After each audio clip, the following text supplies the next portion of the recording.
The UAAP Volleyball Tournament begins on February 15 with spectators anticipating an exciting season 82. Some changes are expected to make the season even more interesting. And joining us today are the UAAP's Volleyball Commissioner, the ever-reliable Miss Noringo, that's Madam Noringo, and the fashion icon and the UAAP's Executive Director, Attorney Rebo Sagisag. I'm just reading what's written on the prompter.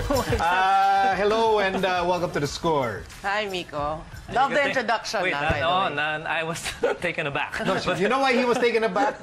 Because he's not wearing his suits, his colorful suits today. He saved it for you. Had he known that that was the intro, he would have dressed appropriately. Exactly. Okay, now what's appropriate is the excitement building up. Kasi ito na, malapit na mag-volleyball season ng UAAP. Big changes are going to happen, and one of the biggest changes would be, you know, the way the matches have been scheduled. So maybe you can start, you know, explaining why these changes were made, especially with the scheduling of the matches. Yeah, we want to take also from the previous SEA Games, wherein obviously the men's had a lot of success, no, in how they played, and we saw the following, the appreciation. We wanted to, you know, nudge it a bit more, push it a bit more. So the season 82, the first game will be men's at 9, so it's not 8, at 9, and then followed by the women's at 10:30, and then men's and women. So, you know, you get to watch men's and women's. That's a huge change because for a lot of the fans, they're so used to men's in the morning. Women's in the afternoon. Yeah, but because we want also, you know, to enjoy the sport of volleyball, may it be men's or women's, that's how we made the schedule. Right. Madam Lorena, what is your expectation? How will fans respond to this new format? Well, I think, you know, it's a welcome change for the fans because you get to enjoy both sports, and you can see also the men's game. So for you to witness it mismo in the UAAP, then, you know, you're going to enjoy more volleyball, you're going to learn more, you know, and hopefully a lot of following, a lot of future athletes will come after watching all these tournaments. Councilor Rebo, what could be the effect of this kind of format, of this kind of scheduling to, let's say, the growth of volleyball? Well, I think like Noreen said, no, kasi you're used to seeing it played by one gender, if I may, no. And now, parang you see it played differently, and people actually appreciate it. Just a backstory, you know, when it was floated on the board initially, parang may konting resistance. But then again, ironically, nung Christmas party ng UAAP, we actually found ourselves tuned in to the men's finals game. So bakit hindi? Why not? So it will be an interesting thing. In the long run, we believe that it will be not only good for men's volleyball, but good for the sport as a whole. Okay, so just to establish a timeline, there is a direct correlation between what our men's team did in the SEA Games with the inspiration to, you know, introduce this innovation in the schedule. I'll be 100% honest, yes. In fact, maybe it has 99% had to do with it, no, na talagang nagising ang na pwede pa lang ng men's volleyball and iba rin pala yung larong lalaki, no? So maybe it's time we have a story to latch on to, and let's ride the momentum. Let's see where it brings us, no?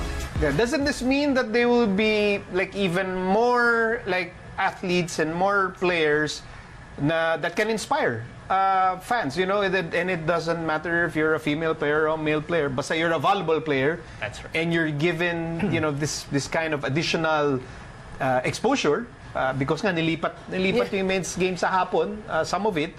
Doesn't that mean na basta dami pa yung pwedeng i-idolize nung young fans? For sure. You know, for sure. I mean, we saw it in the SEA Games. Parang it was always the women's, you know, people are so excited about watching the women's.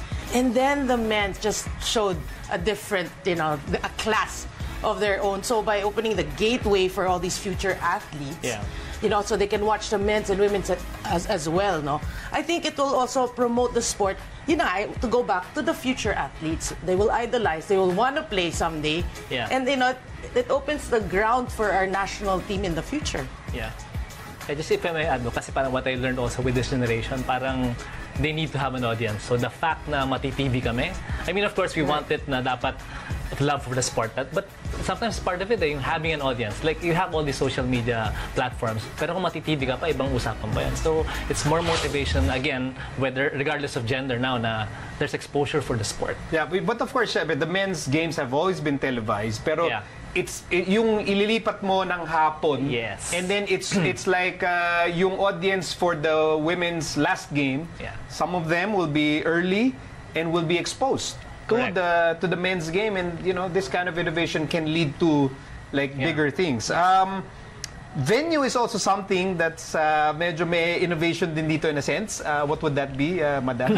Well, again, taking from the SEA Games, we saw a lot of renovations and a lot of venues. No? So this season, opening weekend will be in Mall of Asia Arena, but majority of the matches will be at Phil Sports Arena. Yeah. Why Phil Sports? Why? Well, I watched there, no? Tapos, again, I think the capacity is 8,000. Parang it's an ideal venue for tsaka bago eh. Yeah, Bago, and it's clean and it's historic also. Ultra pa yun nung time nyo. And babasa ko lang. Time nyo? Time nyo. Time natin. Yeah. Okay, so everything, maraming connection, no, to the all that emotional experience that we had in the SEA Games. Nagkaroon siya ng effect to how we'll conduct the tournament sa UAAP. Yeah, I think that's why we like hosting, and we learn from the past kasi, diba? We use it as a benchmark to move forward in what we do. And of course, to be better always, for improvement. And if, this is the way, like we saw the venue, hey, we can accommodate more fans. It's cleaner, it's newer, the aircon's colder. Yeah. These are the honest opinions. Why not? If we can always make it an experience for the fans. For the fans, an enjoyable experience, then we're all for it. Yeah. Also, if I may add, pala, from the point of view of the schools also, yung mga cheerleaders mo, yung drummers mo, the board members, parang you don't have to go in the morning and come back in the afternoon. So sila rin, you get to watch both games. That's right. Yeah, from an operational perspective of the schools. Yes. They just say, okay pala to. At least kasi is tuhog na eh. Double header.